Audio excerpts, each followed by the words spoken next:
नमस्कार, आप देख रहे हैं क्यू न्यूज में आपके साथ सुरेंद्र सैनी। बुलेटिन शुरुआत करने से पहले देखते हैं आज की हेडलाइन। उत्तर भारत के प्रसिद्ध मां पूर्णागिरि मेला में आज शुरू, सीएम पुष्कर सिंह धामी करेंगे मेले का शुभारंभ। मुख्य कार्यक्रम में स्थल में करेंगे विधिवत उद्घाटन, विभिन्न विकास योजनाओं का होगा जायजा।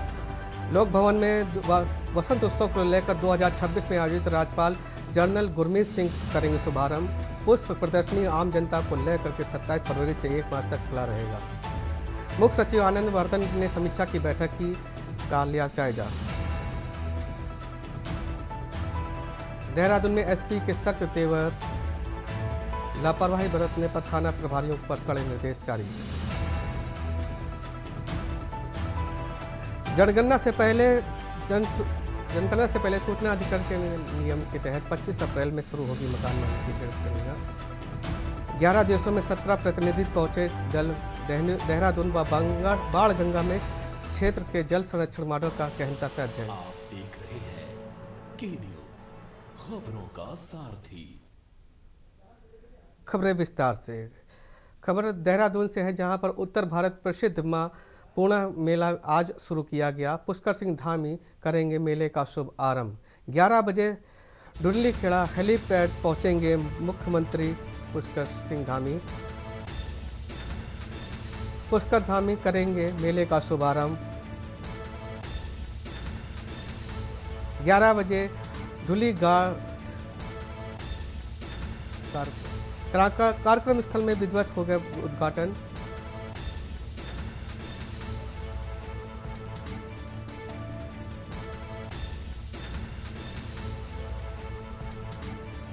बारह 45 पे ढूली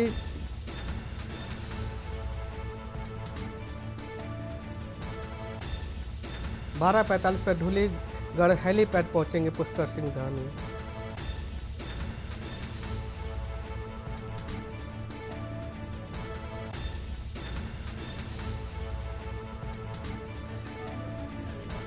मौके के विकासकार्यों का 2:30 बजे काली कमाऊर होली रंग में महोत्सव का शिरकत में होंगे शामिल। शाम 4:10 बजे खटीमा उधम सिंह नगर के लिए होंगे रवाना। देहरादून उत्तर भारत में प्रसिद्ध मां पूर्णागिरि के करेंगे दर्शन। पुष्कर सिंह धामी मेले का करेंगे शुभारंभ। सुबह 11 बजे धूलीगाड़ हेलीपैड पर पहुंचेंगे मुख्यमंत्री। कार्यक्रम स्थल पर करेंगे विधिवत पूजा का उद्घाटन। जनपदीय विभिन्न विकास कार्यों योजनाओं का लेंगे जायजा।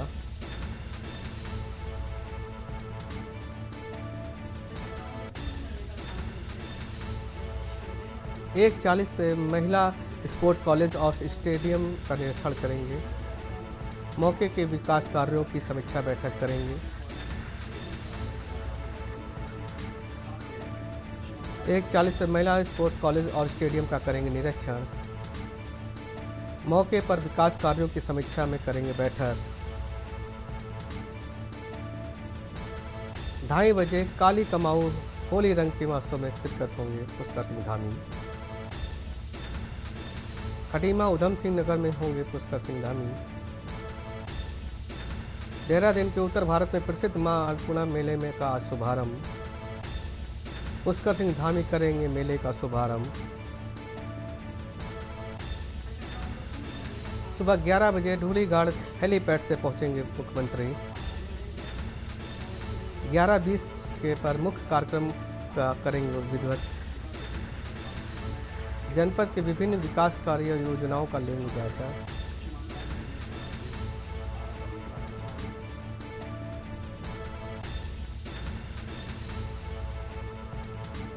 एक 40 पर महिला स्पोर्ट्स कॉलेज और स्टेडियम का करेंगे निरीक्षण।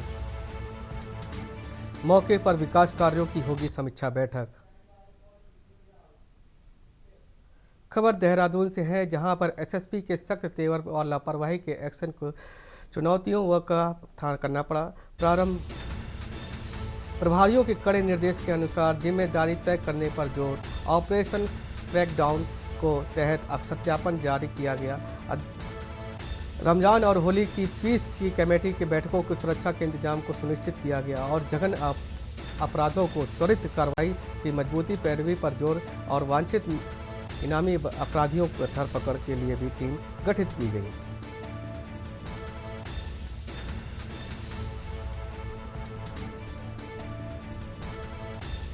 चेक पोस्ट पर सघन चेकिंग, स्कूल टाइमिंग के समय विजिबिलिटी बढ़ी।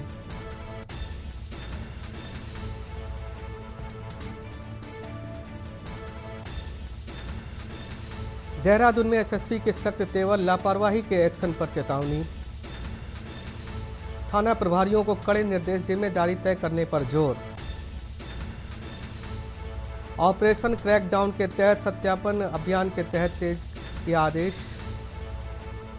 रमजान, होली और पीस कमेटी बैठकों में सुरक्षा के इंतजाम सुनिश्चित। जघन्य अपराधों और त्वरित कार्रवाई के लिए मजबूत होगी पैरवी पर होगा जोर। वांछित इनामी अपराधियों की धरपकड़ के लिए टीम गठित। चेक पोस्ट पर सघन व चेकिंग, स्कूल टाइमिंग पर पुलिस विजिबिलिटी बढ़ेगी।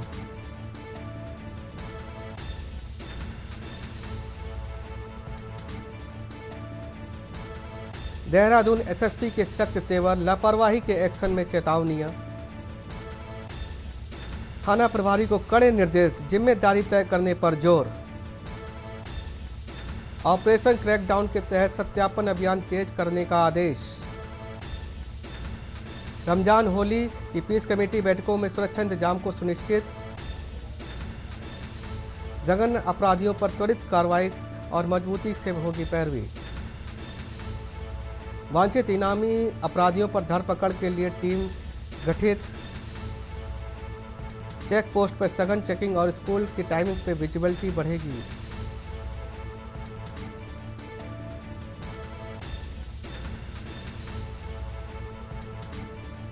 देहरादून एसएसपी के सख्त तेवर व लापरवाही पर एक्शन।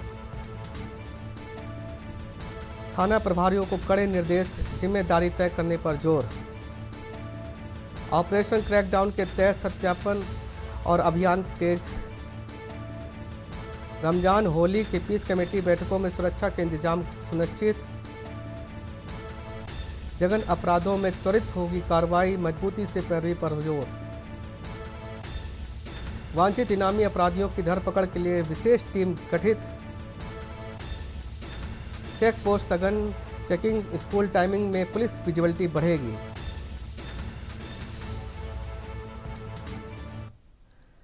खबर देहरादून से है, जहां पर मुख्य सचिव आनंद बर्धन की समीक्षा की बैठक में चार धाम यात्रा को लेकर के 2026 तक तैयारी की समीक्षा बैठक। सुरक्षित और सुगम और तकनीकी सक्षम के आदेश के लिए आदेश, यात्रा के लिए कार्य योजनाओं के तहत करने के आदेश बताए गए हैं। निर्बाध विजिबिलिटी और सुनिश्चित करने पर जोर दिया गया है। ट्रैफिक जाम व्यवस्था और आपातकालीन स्थिति में सूचना व्हाट्सएप पर देने के लिए QR कोड को भी स्पष्ट और सैनिटाइज कर SOP जारी करने का फोकस। यात्रा के लिए कार्य योजना बनाने की तैयारी के आदेश। निर्बाध बिजली आपूर्ति सुनिश्चित कराने पर जोर। ट्रैफिक जाम व्यवस्था के आपातकालीन सूचना पर व्हाट्सएप के निर्देश। QR कोड को स्पष्ट और साइनेज और SOP जारी करने का फोकस। देहरादून के मुख्य सचिव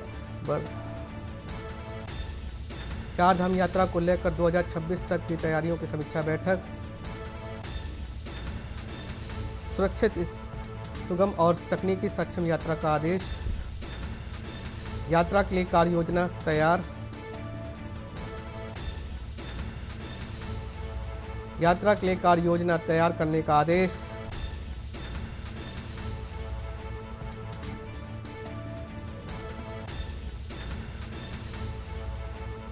ट्रैफिक जाम और आपातकालीन स्थिति में सूचना व्हाट्सएप पर देने के निर्देश।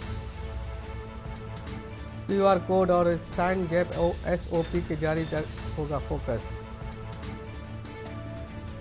देहरादून में सचिव आनंद बर्ध की समीक्षा बैठक। चार धाम यात्रा को लेकर 2026 की तैयारियों का लिया जायजा। सुरक्षित, सुगम और तकनीकी समीक्षा की यात्रा के लिए कार्य योजना तैयार करने का आदेश। यात्रा के लिए तैयार करने का आदेश जारी।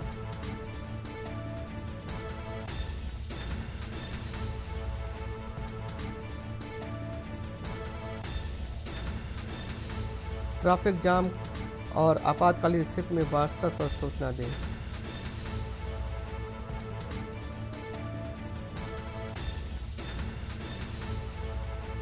देहरादून मुख्य सचिव आनंद बर्धन की समीक्षा बैठक। चार धाम यात्रा 2026 की तैयारियों की समीक्षा बैठक। सुरक्षित, सुगम और तकनीकी सक्षम यात्रा के आदेश। यात्रा के लिए कार्य योजना तैयार करने का आदेश। यात्रा के लिए कार्य योजना तैयार करने का आदेश। निर्बाध बिजली आपूर्ति सुनिश्चित करने का पर दिया जोर। ट्रैफिक जाम और आपात स्थिति में व्हाट्सएप पर सूचना देने के निर्देश। QR कोड स्पष्ट व साइनेज और SOP जारी करने पर फोकस। देहरादून मुख्य सचिव आनंद बर्धन की समीक्षा बैठक। चार धाम यात्रा को 2026 की तैयारियों की समीक्षा बैठक। सुरक्षित और सुगम या तकनीकी यात्रा को संक्षिप्त करने का आदेश। खबर देहरादून से है, जहां पे लोक भवन में आज 1 मार्च तक 3 दिवसीय वसंत उत्सव 2026 का आयोजन किया जाएगा। इस कार्यक्रम में शुभारंभ आज सुबह 10 बजे से जनरल गुरमीत सिंह द्वारा किया जाएगा। पुष्प प्रदर्शनी में आम जनता निःशुल्क रहेगी और इस फूलों में सजे आकर्षक स्टॉल और प्रचार वाहन को देखने को मिलेंगे। पहले दिन 27 फरवरी को दोपहर 1 बजे व शाम 6 बजे तक प्रदर्शनी खुली रहेगी।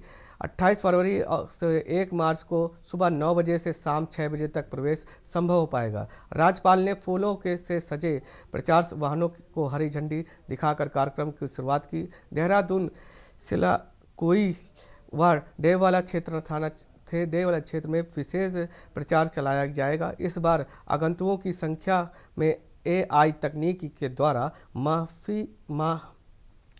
द्वारा और ऑनलाइन पंजीकरण कराने के आगंतुकों को डिजिटल के आई कार्ड प्रदान किया जाएगा। राज्यपाल ने प्रदेशवासियों को अपील की कि वे अधिक से अधिक संख्या में वसंत उत्सव में भाग लें और इस प्राकृतिक सौंदर्य के आनंद उठाएं। महोत्सव में बच्चों और छात्रों और परिवारों के लिए विभिन्न आकर्षक का कार्यक्रम आयोजित किए जाएंगे।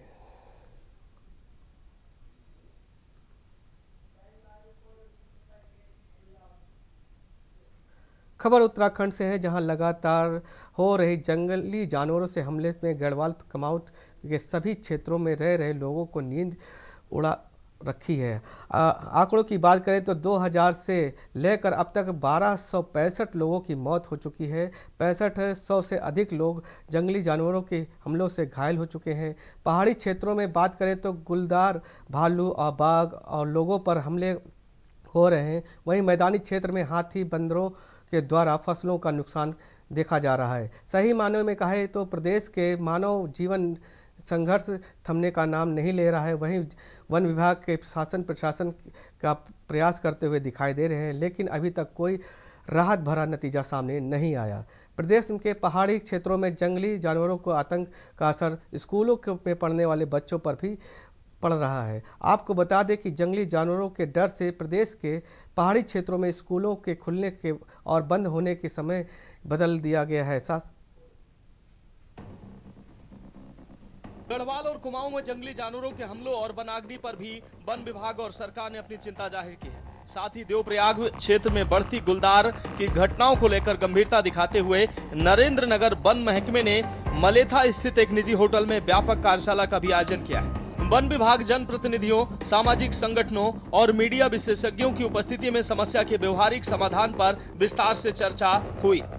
कार्यशाला में बतौर मुख्य अतिथि उपस्थित देवप्रयाग के विधायक विनोद कंडारी ने कहा कि वन विभाग और स्थानीय जनता के संयुक्त प्रयासों से ही ऐसी घटनाओं पर प्रभावी नियंत्रण संभव है। साथ ही 11 फरवरी को SRI परिसर में एक बैठक आहूत की गई, जिसमें उत्तराखंड पुलिस, SDRF, NDRF, आपदा प्रबंधन विभाग को आमंत्रित किया गया है ताकि फायर सीजन में इन विभागों का सहयोग लिया जा सके।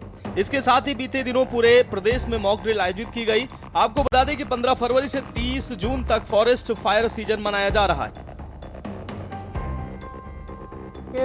जो ये आज बैठक वन विभाग नरेंद्रनगर ने जो द्वारा आयोजित की गई है, इसमें आज जो है यहाँ के जनप्रतिनिधियों को भी बुलाया गया था, क्योंकि आप देखिए कि वन्य जो गुलदार या चाहे भालू हो, इसके बहुत सारे मामले सामने आ रहे हैं और इसको हम किस तरीके से कम कर सकते हैं, इसको लेकर आगे एक वर्कशॉप आयोजित किया। मैंने कहा इस बात को मैं हमारे विधान दल की बैठक होती है, मैं उसमें रखूँगा, इसमें एक अलग टीम गठित की जाए। उसके लिए मैं माननीय मुख्यमंत्री से भी बात करूँगा, माननीय वन मंत्री से भी बात करूँगा और ये बहुत पूरे टिहरी जिले की बात नहीं, पूरे उत्तराखंड के लिए बहुत महत्वपूर्ण है।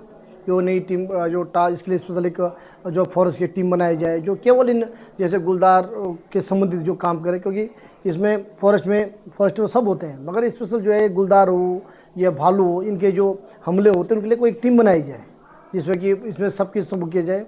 और जो आज वर्कशॉप आज जो है मेरी विधानसभा में हुई है, लिविंग विद लेपर्ड प्रोग्राम जो चला रहे हैं नरेंद्रनगर वन प्रभाग में 2021 से चला रहे हैं, इसमें कैसे हम जनमानस को समझाएं, अवेयरनेस दिलाएं कि लेपर्ड जो गुलदार है, जो यहाँ पे गुलदार और मानव का संघर्ष का घटना बढ़ रहे हैं, इसको कैसे कम किया जाए और कैसे हमारा व्यवहार चेंज करे ताकि ये घटनाएं कम होते जाए। इसका एक स्टेक होल्डर मीटिंग वर्कशॉप कराया गया था, जिसमें माननीय विधायक देवप्रयाग और हमारे जो नगर पालिका कीर्तिनगर नगर पालिका देवप्रयाग के भी अध्यक्षगण यहीं पे हमारे साथ सम्मिलित हुए और साथ साथ में हमारे जो वन पंचायत के अध्यक्ष हैं और ग्राम पंचायत के सदस्य लोग हैं और टीचर्स और बाकी भी जनमानस जो यहाँ इस स्टेक होल्डर मीटिंग में सम्मिलित हुए। इसमें हमारे जो तितली ट्रस्ट है और WCS जो महाराष्ट्र का एक NGO है, जो वहाँ पे बहुत ही अच्छे काम कर रहे हैं, जहाँ पे महाराष्ट्र में भी जो गुलदार और मानव का संघर्ष होता है, जिसको न्यूनीकरण करने में बहुत सारे उनका उपाय है, जो यहाँ पर भी हम इम्प्लीमेंट किया जा सकता है। जैसे आपको पता है कि प्रत्येक वर्ष 15 फरवरी से ऑफिशियली वनाग्नि काल की शुरुआत माना जाता है, 15 फरवरी से 30 जून तक, परंतु उससे पूर्व हमारी पूरी प्रिपेयर्डनेस है, तैयारी है वन विभाग की। इसके तहत हमारे क्रूज स्टेशंस 1438 एस्टेब्लिश कर रखे हमने किया हुआ है।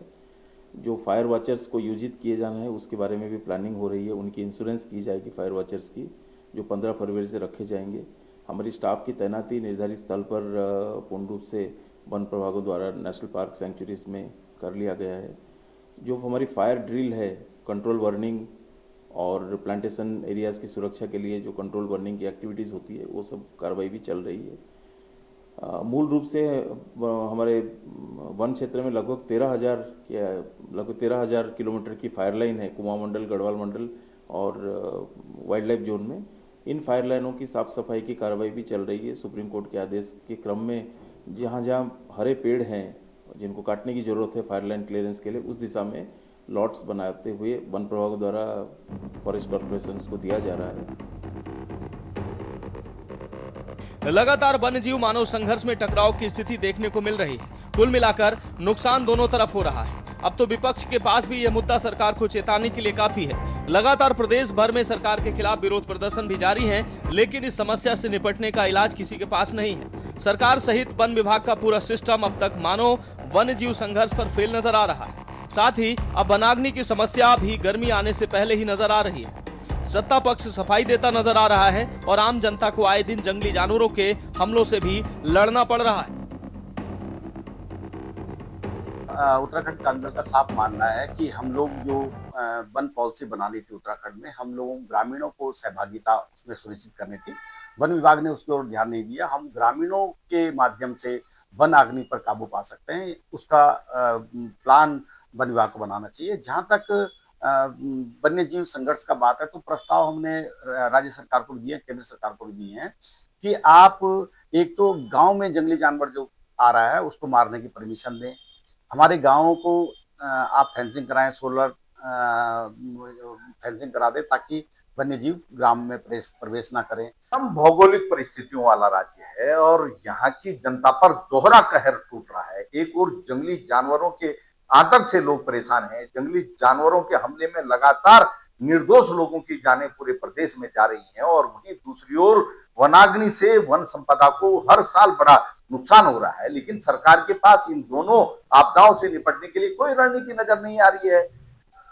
करोड़ों रुपए जो है इन दोनों योजनाओं पर खर्च करने के बाद भी रिजल्ट धरातल पर नहीं आ रहा है और लोगों को उनके हाल पर छोड़ दिया गया है।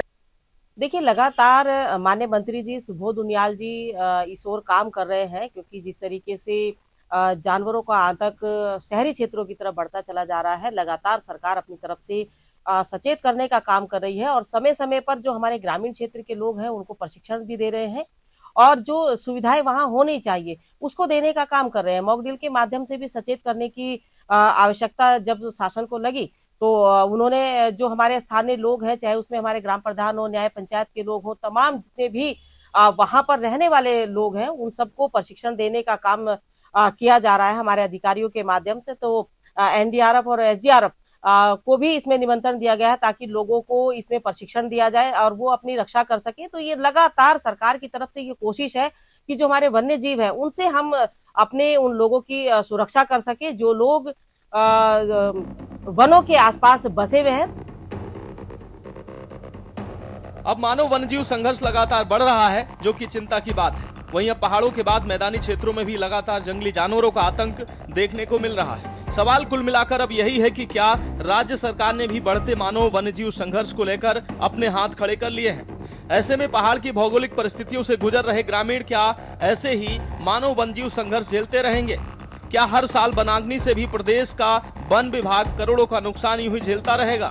तमाम प्रकार के जंगली जानवरों के हमलों की घटनाओं ने सबकी नींद उड़ा रखी है। वहीं विपक्ष भी लगातार सरकार के सुरक्षा पैमानों पर सवाल खड़े करता दिखाई दे रहा है। ऐसे में जल्द ही सरकार को बड़ा निर्णय लेना होगा, वरना साल दर साल वनाग्नि और मानव वन्यजीव संघर्ष से प्रदेश को भारी नुकसान उठाना पड़ेगा और विकास कई साल पीछे चला जाएगा। Uttarakhand desk report.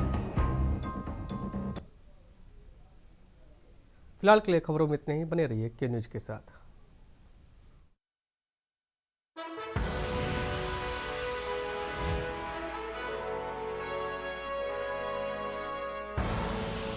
आप देख रहे हैं के न्यूज, खबरों का सारथी।